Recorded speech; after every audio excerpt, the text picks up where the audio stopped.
Welcome to KBDE teacher education channel. మనం ఈ వీడియోలో బాల్యదశ వికాసం అభ్యసనం అనే డిప్లొమా ఇన్ ఎలిమెంటరీ ఎడ్యుకేషన్ సంబంధించినటువంటి సైకాలజీ సబ్జెక్ట్ నుంచి సంజ్ఞానం, సంజ్ఞానాత్మక వికాసం, కాగ్నిషన్, కాగ్నిటివ్ డెవలప్మెంట్ అనేటువంటి లెసన్ నుంచి ఏంటి ప్రత్యక్షాన్ని ప్రభావితం చేయు కారకాలు, ఫ్యాక్టర్స్ ఆఫ్ పర్సెప్షన్ అనేటువంటి టాపిక్ గురించి నేర్చుకుందాం.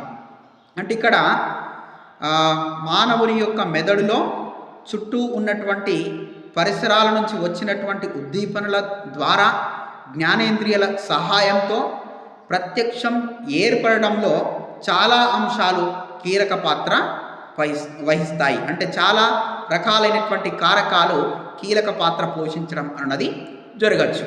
అంటే ఈ కారకాలు వ్యక్తిగతమైనటువంటి కారకాలు కూడా కావచ్చు, లేకపోతే ఏ అంశాన్ని అయితే మనం అభ్యసిస్తున్నామో ఆ అభ్యసించేటువంటి అంశం కూడా కావచ్చు. అదేవిధంగా ఏ సందర్భంలో ఏ సన్నివేశంలో అయితే మనం అభ్యసిస్తున్నామో ఆ సన్నివేశం కూడా కావచ్చు. అంటే ఈ కారకాలు అన్నీ కూడా మనిషిలో ప్రత్యక్షం ఏర్పడడంలో ప్రత్యక్షంగా కానీ పరోక్షంగా కానీ ప్రభావితం చేసేటువంటి అవకాశం అన్నది ఉంది. అంటే ఇక్కడ ఈ ప్రత్యక్షాన్ని ప్రభావితం చేసేటువంటి కారకాలను తీసుకున్నట్లయితే ఇవి 3 రకాలైనటువంటి కారకాలు ఉన్నాయి. దాంట్లో ఒకటి వ్యక్తిగత కారకాలు, 2 సన్నివేశ సంబంధ కారకాలు, 3 లక్ష్య సంబంధ లేక వస్తు సంబంధ కారకాలు. When perception is going to take place in the minds of the children or in the minds of the human beings by sense organs and also stimulus which you are going to get from environment. So in these areas in perception, number of factors are going to play an important role. So those factors may be individual factor, and whatever topic we are learning, that topic may be also factor of the perception, and whatever the situation is there, the situation which we are using for the purpose of learning, so that situation may be also factor of the perception. So in perception, whatever factors are going to be there, either directly or indirectly, so these factors are going to affect on perception. So here there are 3 types of factors are there. One is individual factors, and other one is situation oriented factors, and the third one is objective oriented factors or things oriented factors. So these 3 types of factors are going to play an important role in perception of human beings. So let us first discuss about individual factors. అంటే మొదటగా మనం వేటి గురించి మాట్లాడుకుందామంటే వ్యక్తిగత కారకాలు. So in individual factors, వ్యక్తిగత కారకాలలో ఒకటి వైఖరులు. దీన్ని మనం ఇంగ్లీష్లో ఏమంటున్నాం? యాటిట్యూడ్స్. ఏ అంశాన్నైతే నేర్చుకుంటున్నామో, ఏ అంశానికి సంబంధించినటువంటి ప్రత్యక్షాన్ని మన మెదడులో ఏర్పరచుకుంటున్నామో దానిపైన ఒక వ్యక్తిగా మనకున్నటువంటి వైఖరి, యాటిట్యూడ్ అన్నది కీలక పాత్ర పోషించడం అన్నది జరుగుతుంది. Attitude is going to play an important role in perception of any issue or anything which you are learning.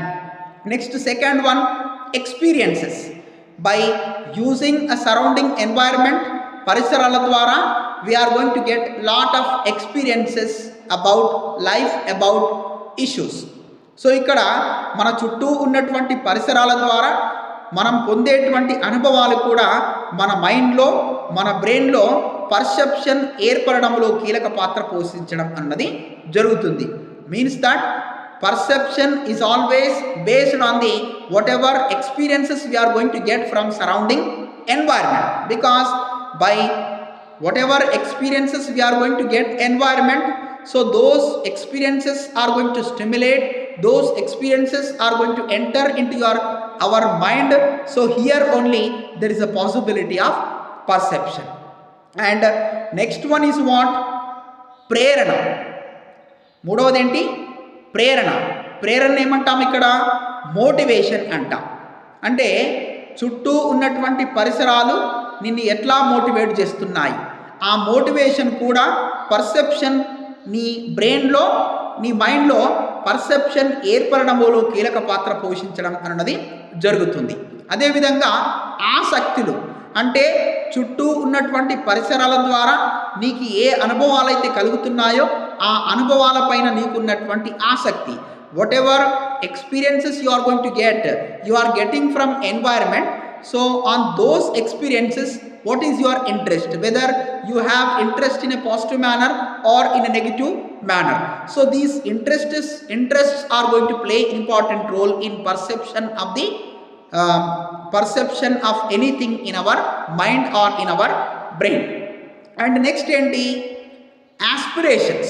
అంటే చుట్టూ ఉన్నటువంటి పరిసరాల ద్వారా నువ్వు నేర్చుకున్నటువంటి అంశాలు నీ నిజ జీవితంలో ఉపయోగపడతాయా, నీ జీవితానికి ఏదో ఒక రకంగా ఉపయోగపడతాయా లాంటి అంశాలు కూడా మనిషి యొక్క మెదడులో, హ్యూమన్ బీయింగ్స్ యొక్క బ్రెయిన్లో పర్సెప్షన్ ఏర్పడడంలో కీలక పాత్ర పోషిస్తాయి. So these all are the individual factors which are going to play an important role in making or in formulating perception in human brain or in human mind.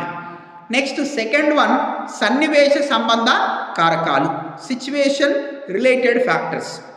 అంటే ఏదన్నా ఒక సన్నివేశం నీకు ఎదురైంది అనుకుందాం, ఏదన్నా ఒక సిచ్యువేషన్ ఎదురైంది అనుకుందాం. What is the time of that situation, అంటే ఏ సమయంలో ఆ సన్నివేశం అన్నది నీకు ఎదురైంది, ఆ సన్నివేశం ఎలా జరుగుతుంది, ఆ సన్నివేశం అన్నది నీకు ఉపయోగపడేదా లేదంటే సమాజానికి ఉపయోగపడేదా, ఈ అంశాలు కూడా నీ బ్రెయిన్లో, నీ యొక్క మెదడులో పర్సెప్షన్ ఏర్పడడంలో కీలక పాత్ర పోషించడం అన్నది జరుగుతుంది. అంటే whatever situation you are going to face, so that situation, what is the time of the situation, whether that situation is useful to you or your society, and whether that situation is taking place in a positive manner or not. So these factors are going to play an important role when perception is going to take place in your mind or brain.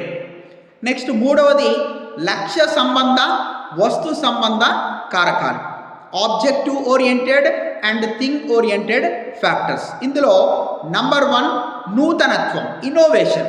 What ever situation is there, if in that situation any innovation is there, then there is a possibility of perception. అంటే ఆ సన్నివేశంలో కొత్తదనం ఉంది అనుకున్నప్పుడు దానిపైన ఆసక్తి వస్తుంది, ప్రేరణ వస్తుంది, జ్ఞానేంద్రియాల ద్వారా ఆ సన్నివేశాన్ని నీ బ్రెయిన్లోకి తీసుకుంటావు, దానికి సంబంధించినటువంటి పర్సెప్షన్ని నీ బ్రెయిన్లో ఏర్పరచుకుంటావు. నెక్స్ట్ ఏంటి? కదలిక. అంటే ఏ సన్నివేశం అయితే నీకు ఎదురైందో ఆ సన్నివేశంలో ఏముండాలి? మూమెంట్ అనేది ఉండాలి, మొబిలిటీ అన్నది ఉండాలి. మొబిలిటీ లేకుండా, మూమెంట్ లేకుండా దానికి సంబంధించినటువంటి పర్సెప్షన్ అన్నది ఇక్కడ ఏర్పడదు. ఫర్ ఎగ్జాంపుల్, నువ్వు నడుస్తున్నటువంటి సందర్భంలో నీ ముందర ఒక చిన్న పాప కానీ బాబు కానీ కింద పడ్డాడు.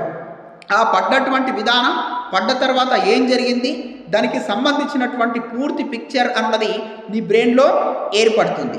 సో దాన్ని మనం ఇక్కడేమంటున్నాం? పర్సెప్షన్.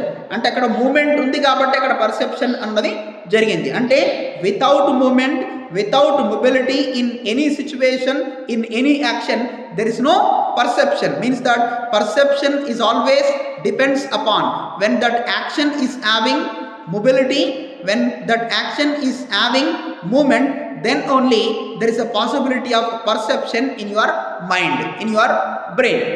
Next ఏంటి? శబ్దం.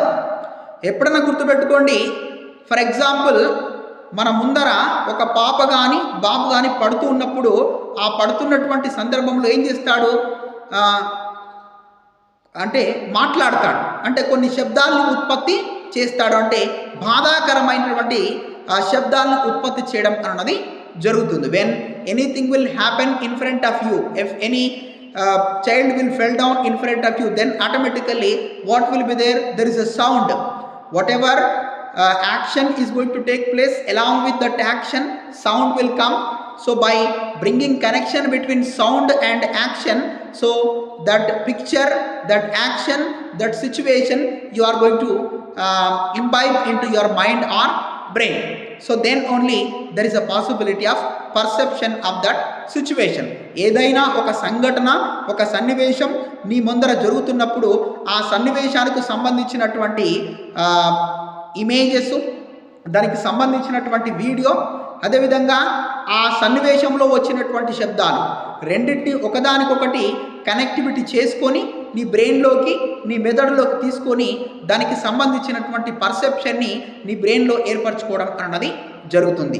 దానికి సంబంధించినటువంటి షేప్ అంటే ఆ సిచ్యువేషను, ఆ యాక్షన్ ఏదైతే జరిగిందో దానికి సంబంధించినటువంటి కంప్లీట్ షేప్ అన్నది కూడా నీలోకి వెళ్ళిపోతుంది. అదేవిధంగా place of the action will also enter into our brain or enter into our mind, then only there is a possibility of perception.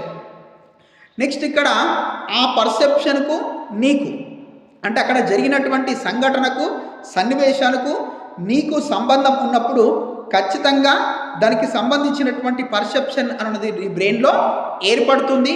అక్కడ జరిగినటువంటి సన్నివేశానికి, అంతకుముందు జరిగినటువంటి సన్నివేశానికి, నువ్వు ఇంతకుముందు చూసినటువంటి సన్నివేశానికి ఏమన్నా పోలికలు ఉంటే, రిలేషన్స్ ఉంటే దానికి సంబంధించినటువంటి పర్సెప్షన్, దానికి సంబంధించినటువంటి ప్రత్యక్షం అన్నది నీ బ్రెయిన్లో అన్నది ఏర్పడుతుంది. ఈ విధంగా మనిషి యొక్క మెదడులో, మనిషి యొక్క బ్రెయిన్లో పర్సెప్షన్ ఏర్పడడంలో ఏవి వ్యక్తిగత కారకాలు, సన్నివేశ సంబంధ కారకాలు, లక్ష్య సంబంధ కారకాలు అన్నవి కీలక పాత్ర పోషించడం అన్నది జరుగుతుంది. సో ఇది మనం ఈ క్లాస్లో నేర్చుకున్నటువంటి అంశము ఫ్యాక్టర్స్ ఆఫ్ పర్సెప్షన్. ప్రత్యక్షానికి సంబంధం ఉన్నటువంటి కారకాలు, ప్రత్యక్షాన్ని ప్రభావితం చేసేటువంటి కారకాలు. Thank you.